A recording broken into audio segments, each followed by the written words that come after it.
fro na omo emfone nyina ntudwa Anana kano se wo fie won mo hwani mu se o ma Ghana photo sanfo wo de me ne budget no abakwa akwoto dwana so won hwani mu anya de etimi ba so aka ho bi ama mrahye wo fie won mo to ahyeda se general bosome ne da to so mienu o mbesan so ahie se de bronyo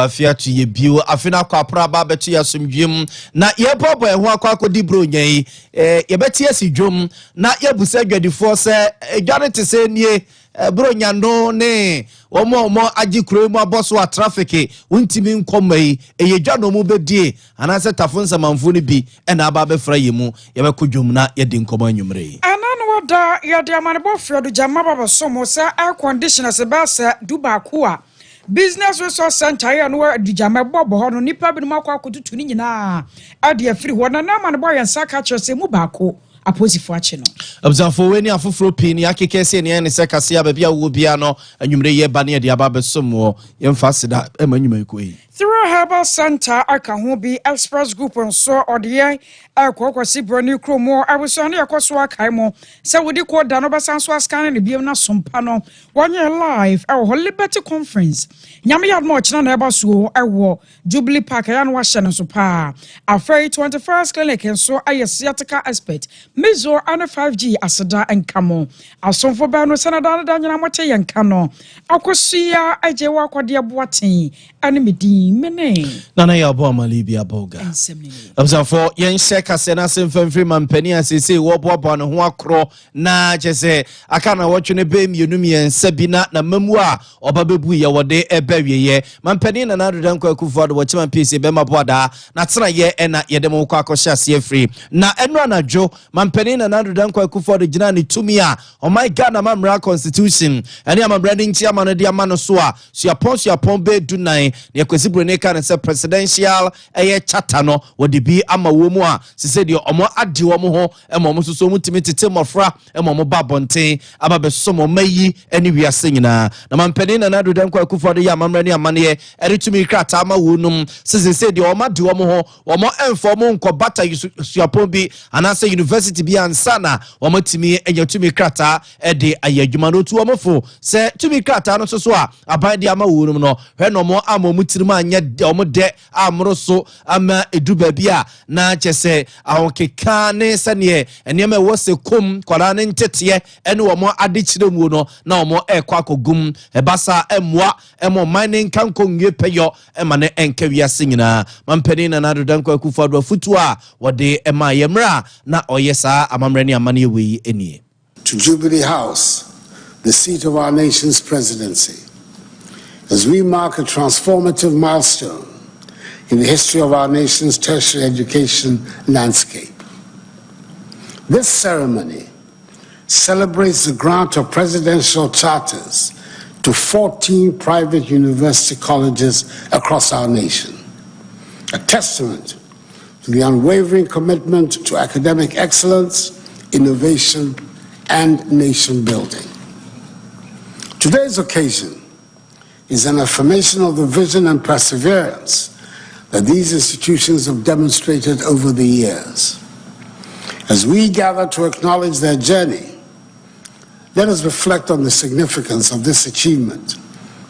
and the profound impact it has on Ghana's future. Indeed, since the onset of my administration in January 2017, 7 private university colleges have been given presidential charters meritoriously. In 2018, Asseche University College became autonomous. Pentecost University and All Nations University Colleges also gained their autonomy in 2020. In 2022, 3 faith-based private university colleges, namely the Presbyterian University of Ghana, the Methodist University Ghana, and the Catholic University Ghana. Observe we a mampeni na Narudanko Kufado na obo niema so de akyerem penimfo a na etwehia honom no na ohwesu aponso apono a mampeni na Narudanko Kufado tumi krata ma wo mu a sese wo ma de wo ho a wo ma betima tete wo nkwada wabro mo mfo mo nkobatasu apon bi ansa no matima yesade no ebi ene academic city university college a ewo hacho abonten so ewo enkrapompene mantamum Calf University College eka home eno so ewo fete kakraba entrance University College a eno so ne ba the health sciences a wo ma ekire ho ade eno so ewo Spintes enkrapompene mantamum ena Garden City University College a eno so ewo Kenya se Kumase abonten so ne nyina eka ho Professor Alabi eye penia eye Accra Metropolitan University ebusia woteye akuta no ade ababesi ne ogina asuaponso apondu na yi empenimfo na mu e de aseda soronko koma mampeni na Narudanko Akufo de hye ne bo se de wo mo ye bia e ma ne ekosi bronika ne se standard no e kosoro no mo miemu no omo ebeye de asene ne monyam. On behalf of the 14 private universities receiving the presidential charter today, I stand here filled with gratitude, humility, and a profound sense of responsibility. And I believe is the same for each of the institutions represented here. This occasion marks a significant milestone in the history of higher education in Ghana. First and foremost, we extend our deepest appreciation to His Excellency the President for granting charter to the 14 institutions. A Professor Goski Alabi wono and a founder and a president wada Accra Metropolitan University anuntono and a jina mpedinfo ni nyina nemo e de aseda PSC koma mampedin na Narudanko Akufo ne aban. Ora John Dramani Mahama sebredi ogusuada awatwen ye musanyame yadomwa General Bosunda Tosonson of Impimiano near Dunum, a beba bedru crana fewa soft nemu asai saganam ampenini, and I'm soon to once a shana want to ya, and a penny paguswada waya I want cramantemu. Another dear one a bibremu, a mamma would want them C4 a shiai. Ya one would drink more I want crying in a financial shama power de egua quamun home, and I'm so Amaya John Dramani Mahama. Adia to ja atrasawia sem sade enso ye no awosesa na awia ye na emre bia twamwe 2020 abato ma Ghana yakoto santene kwato ye no nyina da ye de ne hunu sata chiman south abato ampaso so no ewode no kyese mentemi wase ne ade asiye ewo abato ampaso no so wi akire no ne se electoral commission akra no hunu ba bia won sibi nkika nsem emfanfana so nyina mu no wosinkete Arita so aboboy me yehunu ni kwapa ni pakon potia wodi nkonim awomrahye dwa no ane mampanyin die ni mu na so ene nwanwa ase afi wade no ene o ma ya twentwan na ase empeso abesa nkunu bi wo no mu ate adamu a ewo se electoral commission abobon so wade na wachina na nipa bi no mu tata no ne ade wosesa ne o ma ntwa ye kura na se 2020 ni wotumi sinkete reta so aye bi awotachima south dia ena na de na se ne kwan safi wenso de no wanya ne saa nam so nti was electoral commission sa wan hwesa ne nyoma nyina no ba wa no wano wobeka ne nsem pepepe na Ghana fo agina de na be sempeso ankro no waka no wo mobo ne ehunu bi. In our nation, we take this opportunity. Bureaucracy has a way of slowing things down, and I know some of you get frustrated and all that. I can assure you that I'm going to have a very open door so that we can help you remove any obstacles that are in the way of the good relations and economic cooperation that exists between our countries. There are few outstanding issues arising from the election. As you are aware, 9 constituencies are in dispute, and we think that the Electoral Commission should act in a principled manner. You cannot change the rules when it suits you and apply different rules when different circumstances exist. There was a particular case in 2020, and the Electoral Commission came out clearly that if a declaration had been made, it was not the duty of the Electoral Commission to adjudicate it. The courts were the right place to go. And so if a declaration has been made, it doesn't matter under what circumstance. They are saying that somewhere under duress. In the case of Techimansa, it was under duress. There were soldiers in the collation room. There was chaos in the collation room when the declaration was made. And the same arguments were passed that, there should be a recollation. And the Electoral Commission said no.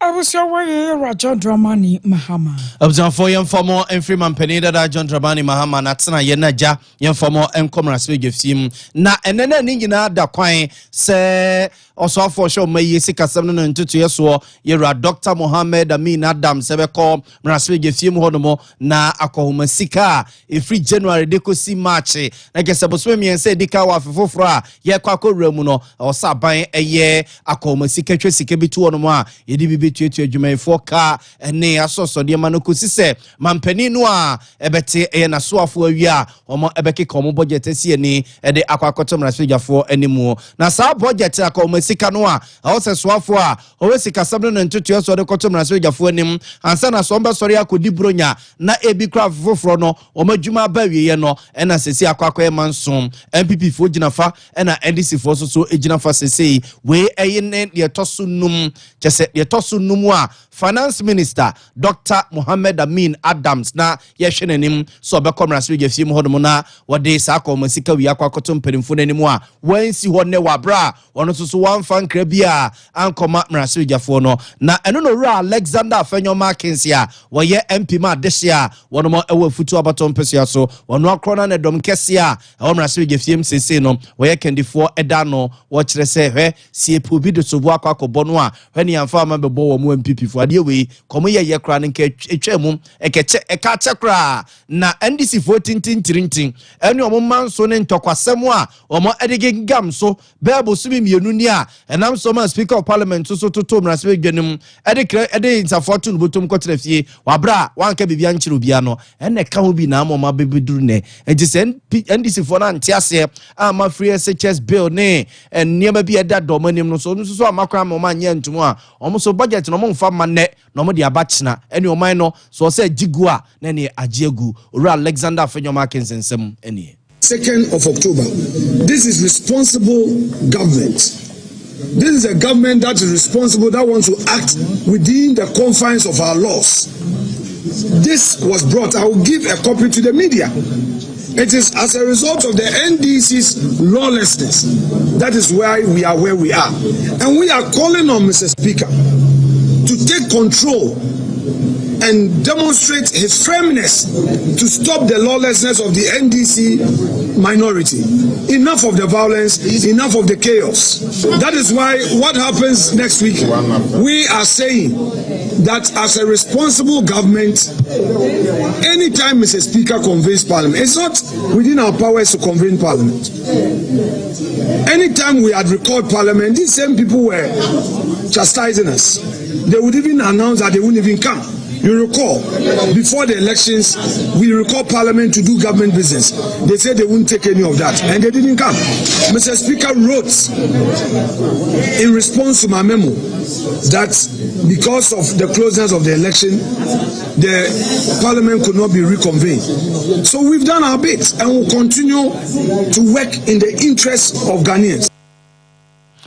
Observe for way a futum rasvejani majority leader honorable Alexander Afenyo Markins na yete no enkening na baby o man yaba begina sese ya yehu se ye kwata na se baby e di etifa kwa edini fi se nyame amfa kwa mu a boso mi ense dikan e wo afofofra ye kwa remu no wan hwe sika aban no ede betua abadwuma efo ka no e bedine ede ama eni na tintintirintisem mentiase mu a MPP gina FNDC gina fa a ekoso o mrasbege fie mu entia na I will show you Alexander Afenyo Markins we ya peno and Dr. Keso Atofosana wokwa dom kuma na femu a waye won mo ba no dani so a kire se nyame anim nie dia oma Ghana photo sanfo hyase a wo ye no wodwo no wa wonti ase sa se wo fa finance ministry adwuma no said the ayo no ankasa ne papa dia no na ade ayo mamu no nyina dia na yɛsɛ hwɛ so soafo abɛhwɛ o ma Ghana sikasɛm so ama wie kyere mini budget fa bato dwa afɛdeɛ de kyenkyene atwan kyerɛ no so yɛbɛsoa wɔ apakan mu ana ɛnam so nti wɔtrɔ sɛ nei de apanyimpa na hyɛse a wɔyɛ no wanya hwɛ yie paa sanse anhwɛ yie ana ankɔ yie amfa ma aban no mienu nyina da na ɛno aka ho bi ama nei Speaker of Parliament Yero Alban Sumana Babena gyina ne tumi so ahyɛ sɛ nyame yɛ adom a general bosom da toso mienu afempem mienu ne aduonu num so ana na hyɛ odwafie wo masan so abɛtena se biem ne ahwɛ afɛdeɛ ebia na saa brɛ ne mu no na o ma Ghana photo sanfo Dr. Mohammed Amin Adam no papa ne bo ato ne yamu a mini budget ne wode atodwa ebra na speaker wakasa no sei eno sei. Following from our yesterday's proceedings, I this morning held pre-sitting conclave meetings with the leadership of the House, and in the spirit of the agreement and in the national interest, I proceed to adjourn the sittings of this meeting till the 2nd of January 2025. Honorable members, the sittings of this meeting have been adjourned to the 2nd of January 2025. I was your warrior Speaker of Parliament here Alban Sumana Babin and Yatinink. Yeah, the more a film last week, if you na fear the Mako and some Fufroma, a man some of us for Sagana for Yakwako to a baby, and a man so sorry. I want Pesia Bear and Kunobisua. Besine, young Hunudia Udin Kunuma Woko Jina addition and them a warm last week, if you honomo, and the Pesion Kuna Yeka Semi, Techiman, South, Abaton Pesiaso Kahon, Tema Central, Abaton Pesiaso Ekahon, and Sawam Adu. Jira abaton pesiaso ka home Okaikwe Central abaton pesiaso eka home Ablekuma North abaton pesiaso edimuntintimai ahafo no North abaton pesiaso eka home and ahafo no ye Southwest pesiano so eka home bie dome kwabenya no nyina echiechiem na mbaka asene so a electoral commission impedimfo ye nhyehyɛ senka ba no omo entabiri nkrata ne nyina emfa enkwa posifo atena ya ewo tesa no abonte so ewon krapompene mantemo enko kan no a ena betu dwa send sifo akwaje court krata e kwesi brene kan se court injunction bi e de ababeto ade na no mo kwakoken kan no so enu ntire electoral commission impedimfo fotoko so e kenkane a enyeye na so mo twene a kwesi se court no besi gina ye ene court no kotena asem no so e ma ni lawyer fo ya put it to you no e ko so ko bobo mu nkura no temu afo otena dwam etie nkrobo no ne entoato a no wie no na je so hu no se o se o ma electoral commission for no kwan e ma wo mokọ ekokenkan e ma na ebio biem so court no e de tato se Ghana police for ene Ghana soldier for enko no mo enko boban enko to ban enko je ban emwa eye electoral commission for no na wo mo emia bambo mo se beye no bitimi akenkan e ma no na mra court no de sansem ye tu dwa no opani okogina mu e de ma NDC amanyuku no se lawyer ni eye lawyer Godwin Eduji Tamaklu woni edin komo in response to the minority. But that notwithstanding, the judge says, without any contrary evidence from the EC or a deposition by the returning officers in the respective places that the declaration that they made was fraudulent. But the judge said it was fraudulent. Where he got the evidence of fraud, I don't know. Because my understanding is that at least somebody must come to court, put a rival evidence of fraud before you or duress and prove it. This morning, the EC only came and said on point of law. In fact, the Electoral Commission's own lawyer never talked about the videos. But the court said those elections are tainted with fraud. How he came to the conclusion that there was fraud, I don't know. We will keep that to us. I have 5 MPs, all of them here, duly declared by the Electoral Commission. Jemensa sits in her office and says she had invalidated it. Do you know the danger? Abzanfo nti we eye ne de si wo court wa and this amanyuku no ebo anyoso na lawyer ni awo koginam ekon ye keke bie de ema this amanyuku no lawyer Godwin Eduji Tamaklo wo kire se judge ni na wotena asem no so a wo keka ne yemasi no busasa nyem bia na danse ene ho na de sansem no koma no a eno nti ugina so ekeka de okeka ye de efa asem no ho na busuafo asemi edi simfensi yetutu akwakochiri tutukochiri yebesa so akoso biwo na ambaso wodo ba sankura ho man so da so adwotwere ba ho no National Election Security Task Force wo mo so na da duane nsem trofo akasai na Director of Public Affairs Adema Ghana Police Service Assistant Commissioner of Police Mama Grace Ansan Akrofi ana nsem trofo di nkoma watch say na electoral commission apa wo mo bambo pa se wo begina won so na pa wie no mra sane baya na mpaso ankoro no aka no wo betumi anya kokoduro na wabobɔ ne sane yetie na abambofo nso aka de akere wo nyina se one my already ayakrado se wo fra wo mo anopo da suo mu wo baba na afi wa baba ye bi ade aboa sane baya bambo no aposifo bayim ena ewie ye pese ye de etumu anano 19th December 2024 National Election Security Task Force Electoral Commission National Police Headquarters ha.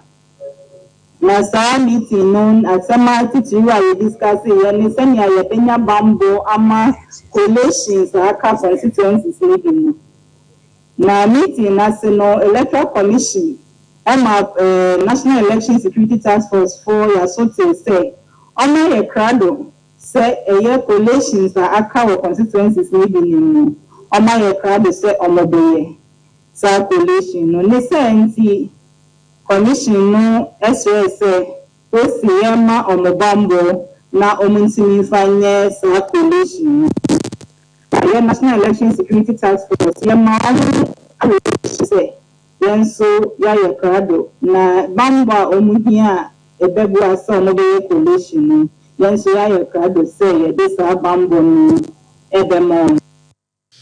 anu achi no so wato so achi musa anai womarasa aposifo ne asrafo don bi be kokko centers ahodo a sa coalition nyina ba koso sane ye bayo na bambo no emu bayire National Election Security Task Force say yes, our coalitions are car omobeye. Ebehia pa say yebebo amanfo nyina kokko no bi ade atunity say. Say Electoral Commission ma wo kwan a eno ye accreditation no. Coalition Center hono bambo for ma wo kwan ma wo ma ho. Nti yebesre say obia enhyenensi. Ebiom National Election Security Task Force say be ya sa coalitions ya kai betimi akoso bambo edimunsi. Ghana Posifo, Ghana Srafo, Sojafo no, Yebeka Bom na Yama Bambwa Edimupa na Electoral Commission for Etimi, Ayesa, coalitions Akemi. Nia Ebiomu so ne say, Bambo Numeko, National Election Security Task Force no, Yepese Yedi Adesede etu political parties ni nenum, Sema Obia Nkoshe, Nechita for Kutupa and the Geomoso Mumame do coalition center ho Emma had dream mayor Basabasadia or I was your Assistant Commissioner of Police, Mama Grace Ansan Akrofi. Abzanfafe yenko di bronyai mama ni chiase enne eyefia da December bosomni de toso aduo no enti se wo sesen na place ekeka ne mesi ani a akanefo ne be 9 num so na je se bronya duane ye sene 24 na je se ye ne yakro no ye kone yakwa di bronya no enti bronyo afia tu ye bio no abzanfo ye hwese de adwade ese ko se mo sene so a efi na wotwe mu nyina traffic wokure mu nyasam ketwa ipa ne nko ene mpese ebiaba ne nyina eye womo a womo ebeto bronya ntade bronya mpaboa bronya socks bronya che bronya biscuit akoso biscuit nkete ran no ne ye friend se crackers wo ho and no friend crackers bona biscuit nom ye mo na nkola ne ba ombe mo afisia pa no asebia ma wo mom ye afi mekọ akoma manfo afisia pa mekọ afiesiem na makoma manfo afisia pa nyesa bronya no ase ya anwene se dia ma minyare ya meka adenso ya meka se enyi na for yensem 1240 krum any Germany Kumasi Central Market nom ni ade any amanfo edidi nkomabuze adwadifo no se na ene ma ekose ni omusi ebo afi wedi echesa anwene se afi nya na ka afi etwemu de no adwadifo no mantem no yenkuti o mo kakre yani de se fiti sense ayekoto ababa e de ye hunu de e gani nye eti ya se nya me se abaya wa be won sa kira ni o mamu ma ni enye was onu si onu na ede ni ti ene ye se ni o ma dollar ni ba ko form se be ya eni o ma betumi aba for my the for so abeto bi amai ya nyama tantara nya isa nyama tantara nya isa ko nyama no customers no mbasa the way I also mutane na mama system na bi no go ya ti de nyama ni titie no and so and so boys nti anya dia boy bibi ani boy na tondo so dia wa so mutane so ni mbani the fact ana abo na nso sese die jina na jina enko na nim na ma nti awrade adawo bia Christmas na very okay. We know election year na ya to aba new year. Kasi ya to aba new year. Market meet me na engine na na. Oh, masi ya mimi jamu masi ya mebo. Papa ku masi ya mimi mada areas, but masi yo aba election year market so engine shele engine na so like you might get like a month na 2 months compared normal year the 20th of when a business and kasa ide we got ekwa consider a new year what you say by this year ni ebi akumase for no ama ban ti ma ama business ide I see how and your money day out the one no be here to so and am so ni mu yes suppliers because on one say we are buying the cards so I there atmosphere so no so no e dey bring definitely also the no dey beto so say Observe nti we ye adwadifo ni binom a Sompa FM ne Sompa TV nsɛmtwɛfo ni omudi nkomo eno no. Wosɔre ko ansanfo frɛmu na wɔtwe mu yɛ boamane afredo jama sa chasa business resource center bi a ɛwɔ hɔ no mo no. Nipa bɔfo bi akɔ akɔtutu air conditioners ɛbɔ hɔ ma akoma 11 du baako ade afiri wo sa wo mokoton so wo mokwakwai ne dabusua yentumi ehunu ya anuaba bi kura ye wo office wo no wo masan so atentam ade akaka ho abi mu kira se wo ma ba na abanti ana amana kwakoba ne sa anu ya man ba yan sa ka kira se Ghana Police Service wo ma bomode pa afiri da asem ne si ye no wo mo nkom kata so na ya wa bom pempe nipa bako aposifo ensa aka ne ye kwa mo no so na anu ya man boni Ebenezer wusu ansa kodi enkomo eben majoi. Hello, Benny Amojo. Official power Ben. Na I day anka sabo ye mu e de a kire no no ye hwan. Medase. And this amanyo ku a wo mo afo aro southeast about to person so. Ene wo batimi aye bia boa amasa papa. Wono and a share business resource center. E wo edujama so a e kan ne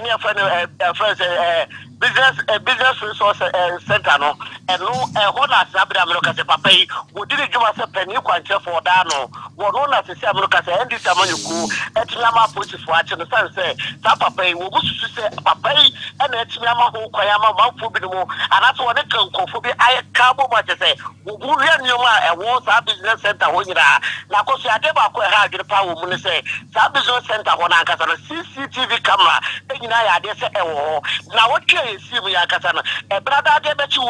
kwada akrofo mama efu ko wi anema ho ukwada de be chi ya wada akrofo mama efu ko wi anema ho a se se abro kasa no aposifo no mu ye mu twetwemu ade be chi ne nso so amia ba be da soro nso so a akrofo mama efu asa kwa ko wi anema bi esa wo sa business resource center ho no e no na edi samanyo ko no hunu se e mo se papa na kasa no e ya de se wo no manfo bi na ka wo waboma wo mu di se adwumadi e wo sa promotion say so wo hwe nyoma yira wo ho na ya de se CCTV camera nyina wo ho no so ti di kura no CCTV camera no o consuru offer say o ma dum no e bi mo so no monitor sa CCTV camera no activities e ko so wo nyina no so ya de say papa yi papa yi wo mu so say papa yi de nkrofo bi ma wo mu ya adwuma wo ho no akọ wo bo ma tutu sa monitor no a je say in and out nyina no bi ehun de e ko so sa first resource center no no enti at this time you ko no wo mu ti train e for Abdullah Fuseni eno ne man fo so say papa yi wo nim hu bi pa sa CCTV camera e wo adwuma mo no de e ko ba say betime to de freezer e first obetime dum no ama CCTV camera ne e duma wo enti wo no ni ne man fo de nim say papa no enim hu bi na papa aka ne no papa ne che say wo nkan sa fa e wo do nyina so nkan e so ene ye chi no no e ade say wo say wo de ne sa fa no e ma ne driver ni say omra no me yi mi bi wo enti no na wo hu say em say dipa go bu mu a wo ma so papa yi mu a che so wo de na kwa koda da ma puro chi wo man kan so enti say am no ka say dia poti for so ma wo mu ye wo hwehwe mu san say nyoma e koso wo sa resource center wo no ya kwa kwa say ni pada say ni ana say ni pedi bibini e ho bu ma wo mu wi nyoma ni na free wo na koso ade ba kwa ya ho mete say wo mu ne say sa TVs na for so nyoma na egu sa e debo nyina e conditions ana ye bebo amane say wo ba wi mudu ba ko no say e condition ye wo dan ne nyina e ya de say ye ti na wi afiri wa akwakọ ya ho mete say no na nam so mu che say wo mo twa mane nyansa asa na ba fofo ye bebe no wo mo so akwakoto nyoma de baba be bo sa resource center wo e je ka obi mo so do mo ni to a che papa se be ya wo ba fo bi mo di se adwumadi no wo sa resource center wo e to e be twa e wo e ja ko so nyoma ya yira wo ho de endi se ma yoku atima chem se e ye nkrofo ko na mo ho a wo ye adwuma wo sa resource center wo no wo mo na asimi awia nyoma na afiri wa wo ma politifo a che director wo da sa resource center na wo e wo adujaba ni ahafo no south east abato petu aso mo yedase ane wa mande ababo so wai aye beneza awusu ansa ane eteninkin abzanfo yantoa ensem no so emfa emmamo na eye sofo pani ba ko awie bre mo tweri ampo nyankrompon de ne ye adwuma ne ngosra wo no so Apostle Mrs. Dr. Cynthia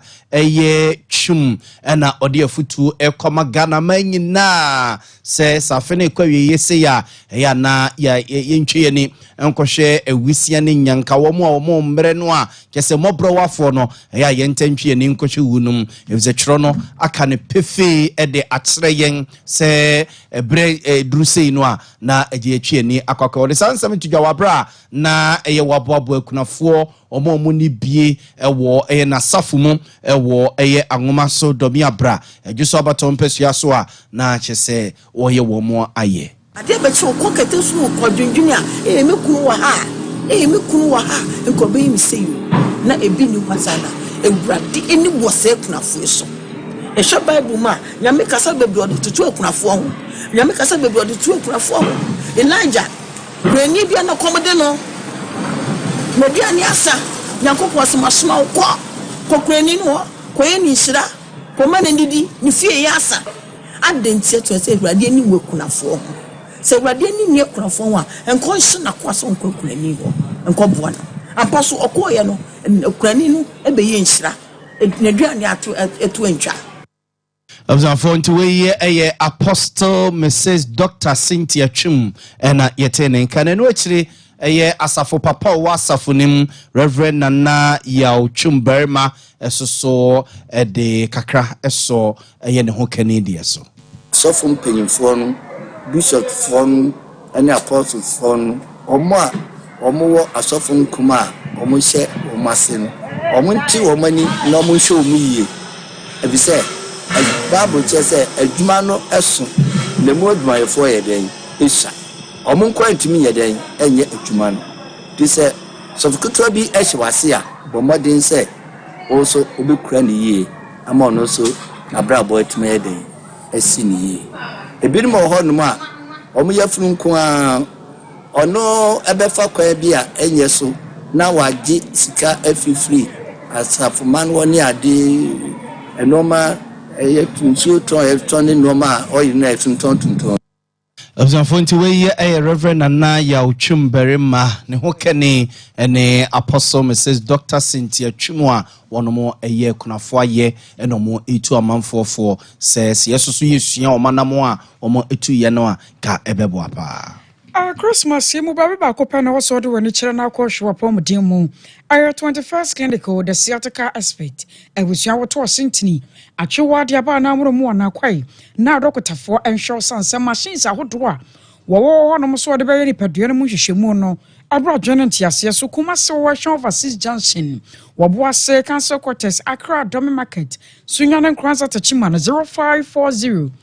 311311 05 4031111. Nyame yadma wachina busua troto way. Sa Liberty Conference no ampaya ejwakura. Yede twedi ampo na se nyina akwa no. Ewon reso pane bamba wode aboye fiti January abapem sesebra ha. Na yase nyame yadma akokɔ di ko no nsia kai. Na ya hyase ewo Jubilee Park. Waman ne yodubu ache se ne dana da nyina munim no. Ono ana ese gina mo se nyame akwa nyame difo asem tie da so no wasema dance nie afa won mo ya to nsa fra won mama Esther baby Minister Kwame Jedu Moses okay Minister Kwaku Jasi ana Esther nyame che wo mo nyina aka ho bi onti brabie na wo be yen hira yie pa abusua se wodi ko dan no Saska ne biem na benya live awo ho no bobu no na de no ase wo so ase ni so mu ana ba bia da ne asese afiri ho afi wo ba se hira ya no wo hu yayi sam obi scan ne biem ma wate na wo benya sompa no ewo so Express Group se Canada US, UK, Holland, Australia, New Zealand, China na babia Express do be ko wabre ho masem kuma so wasa flavor run about Accra wo be ho ya wakanda shi first light 0249 000448 0249 000448 3 herbal sentence so the 3 core capsules aba ayako ma setadro sisi ade ko kwayam tim woko kwale na ke ba dani herbal misty anase pedanka ya bisanrei wonsa abaka bi openudo matunsu anu afre e was 0546 107107 0546107107 Mizo and 5G Yadamosia and Santa. I was saying na so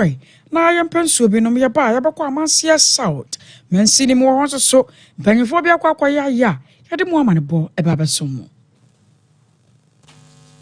21st clinic aye sciatica expert sciatica no o nerves na wo to ase na fa wo siremu na fa wo nasia besi ase ho no se ho techima eno ene efa ne sciatica na etimi bubu oto ase ka wo se dwe wo sirem wo je ho ba bia enye na no na 21st clinic ba ye adwuma pa wo mu yenti abaso bo ma gine wo Ghana ha ene amono ne enya asem ketua Wamuji international awards ahodo wamuji local awards ahodo na anu nso na wamu be the only sciatica research and treatment center in Africa bibrim hano ebi ni baby a gise 21st clinic nkwa wamu die bibidro ene besa yare no masa de machine aka ho yare sabia yare bia wutimi de ko ne mama ade ba ko a wo magidi wo mu pa no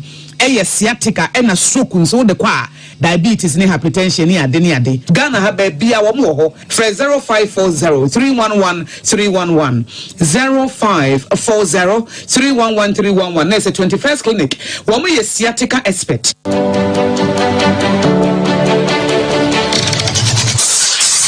Introducing Mixer 5G Sparkling Drink, a whole new refreshment in a can. Mixer 5G is a tasty non-alcoholic drink. It is a perfect companion for all your events, including parties, weddings, and funerals. It is made with green tea, ginseng, guarana, grapes, and grapefruit. Get refreshed with Mixer 5G Sparkling Drink. For bulk purchases, contact 0246 270 221. This advert is FDA approved.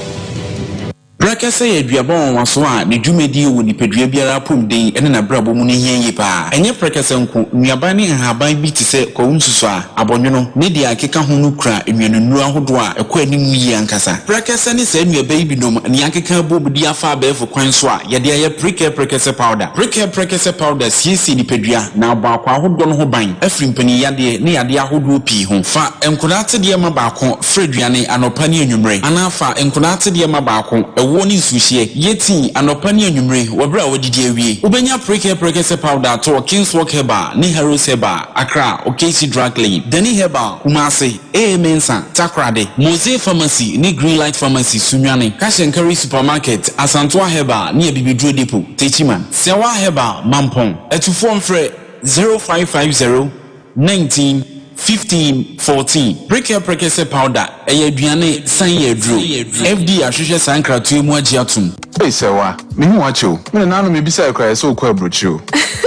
Kwaku, afraid I'm a call. Men crata cranny. Hey, and you remember connection man for Dinko for secret when you're Chelly Musan. Oh, Express Group adjournment. I can't wire for. Open so to Quancosiandia. Express Group do be call mind to say Canada, US, Australia, UK, any Germany. Say a tour and as a visit in Swa. Express Group do be call Dubai, Canada, US, Australia, any Germany. More person to Quancoye Jumansu, obey me do wako Dubai, Qatar, and as South Korea. If you also want to take international tests like SAT, IELTS, TOEFL, GRE, GMAT, they can help you pass easily. They can also help you secure a good job in the UK. You should make sure Akwa Kumasi as a full labor roundabout Accra and so Omo Carnation First Light, Tema Omo Community 18 Lashabi Girl Filling Station. For more how much show for ISO 055 555 0067 and 0249 000448.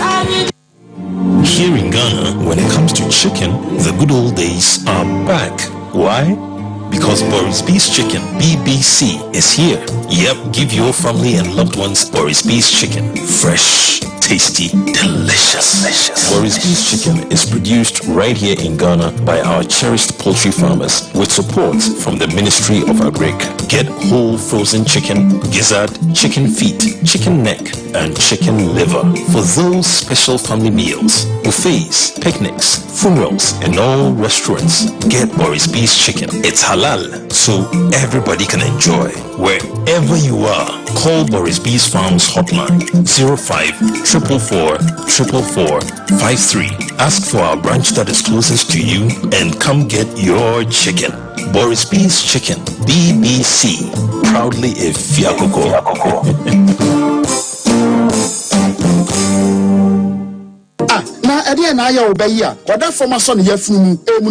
Oh, Miss Tantry,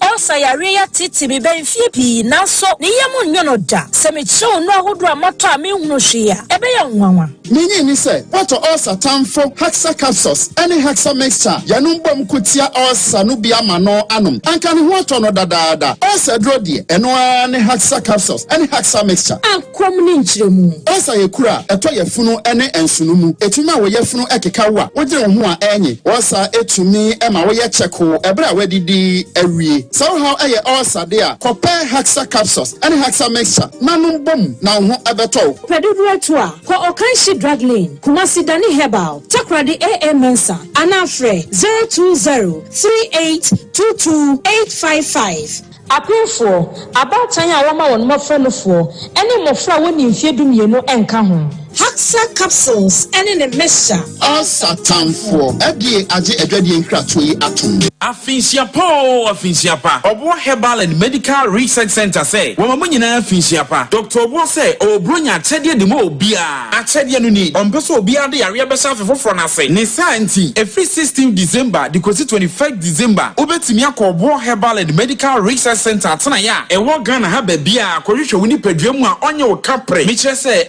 free. Into a sabra, non check wakoma, o kidney will liver, new nipedia kwa kane mount. So washe na ya dio mwa, obesama, wabra one you sikake sibia. Na wasia cho 30%. Just a untia sikatutri die, so ya debi also, na wakuane nkwa. For bronya tedi so, na kwa Dr. Bonchain, na wan saw ya die, e ka obobo bianso, obecho mu 30%. Senen sumami BMO, se promotion na bronya tedi, e shasi 16 December, ya kozi 21st December. Na ebako so ewa bo heba branches say did this way. Kaswa official town Obenjedi restaurant Nkransa Owa Deseman Edra Kwan so Kumase Obehunu wo Adwato Adumanu Sunyane Owa Zinko on immigration center ne de enumhwe Tetiman Obenkente Royal House open chemu abro me de nso a obetimi afọ wo hebalo number si so 0549161508 ni 0550191514 afi 0549385619 Obo Herbal and Medical Research Center Abibidro Kasa.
Sompa TV, Emma Akitiapa. I was sure the more say to and some no as so now Food and Drugs Authority never 1 year and nay.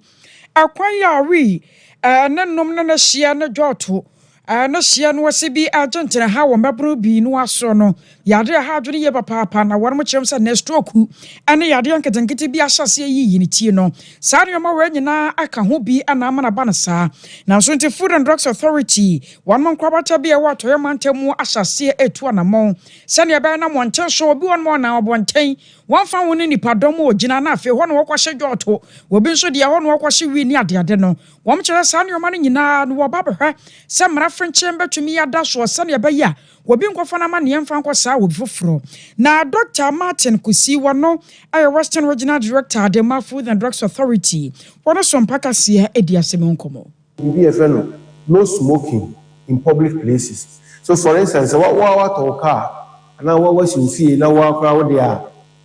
Movement, the next person, the Babatromono, they say, "We are back, and now here, and now ho. Would them hold a public place? What it means is that you cannot smoke. But what I say, and I say, who drive a car, what a nice Porsche car, who one out him, who smoke will be any problem. But movement, maybe a woman will be lift, okay. Immediately you take a lift, sir, who car no more be a public place. What it means is you cannot smoke. But what I say, again, maybe a walk pub will be an answer, bar, because maybe I will be about could be an hour more to be. We can be in chamber, we are also cigarette or smoking. Movement, you probably remember better on a public place. It's any funny to me, sorry, I know you don't lose of it. Until a year in Shetma, pub owners, restaurant owners, bar owners. So, no smoking sign, maybe. Also, the boho. I was your way, Dr. Martin Kusino, no Western Regional Director, the Food and Drugs Authority. Absent for you we soon and you bring some of Bob on the Babasum on the young Famunsian, sorry, na afi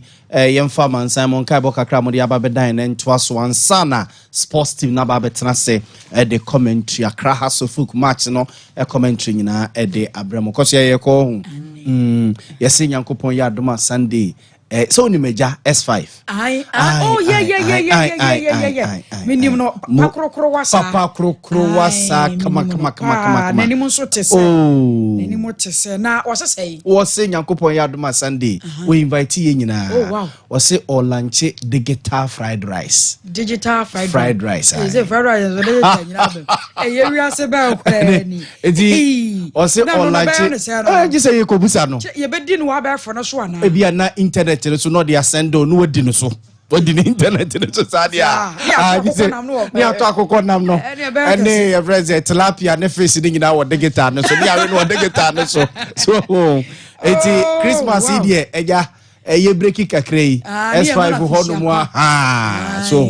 na eja ya betre eja nchen na yahwe kurum kakra X5 hona se de ni akire hona nti bro nya de koso ya ye nkotena ho meba dodo na no ko bwe ni akoma no ye ko hwe kurum ya sese de ma je dodo ye ko hwe kurum live band kra susu tuatua ne ade na ja na ya chia opa eja mu eja ya chia ona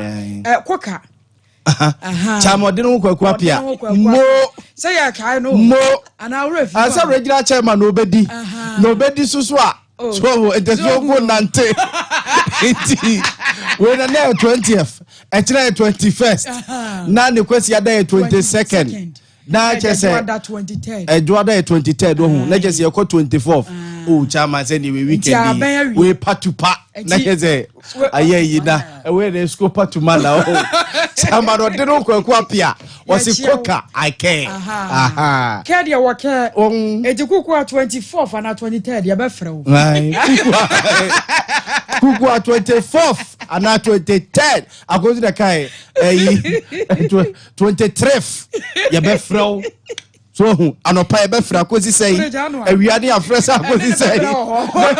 ya frɛ akozi sei but what time adie uradia so what are you oh yes eti bo ma ye na ye ho ne franka boyi ento asetem e famade mo